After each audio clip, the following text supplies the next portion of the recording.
15 رمضان المبارک کو امام حسن رضی اللہ تعالیٰ عنہ کی ولادت ہوئی۔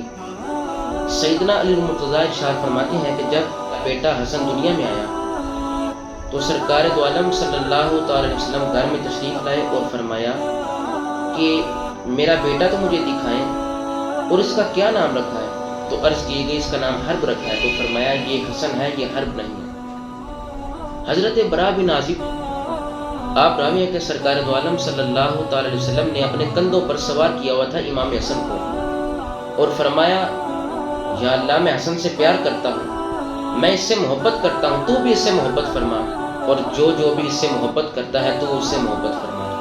امام حسن کی ولادت کے 7ویں دن میرا آقا کریم نبی رحمت صلی اللہ تعالی علیہ وسلم نے اپنے دست مبارک سے خود آپ کا عقیقہ کیا، یہ اسد الغابہ میں لکھا ہے، اور یہ مسلمہ حقیقت ہے کہ امام حسن پیغمبر اسلام کے نواسے تھے، لیکن قرآن نے انہیں فرزند رسول کا درجہ دیا ہے۔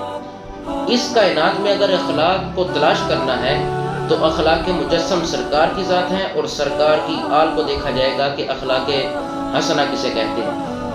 در حقیقت یہ ایسا لگتا ہے کہ ان کا ہر فعل، ان کے افعال اخلاق کے سائے میں ڈلے ہوئے ہیں۔ امام حسن رضی اللہ تعالیٰ عنہ اپنے باپ کے حقیقی وارث تھے۔ تمام صفات جو سیدنا علی المرتضیٰ شیر خدا رضی اللہ تعالیٰ عنہ میں موجود تھیں وہ امام حسن میں موجود تھیں۔ آپ ہی حقیقی آپ کے فرزند تھے۔ رب ذوالجلال آج کے دن کے توسل سے، 15 رمضان المبارک کے توسل سے امام حسن رضی اللہ تعالیٰ عنہ کے مزید درجات بلند فرمائے۔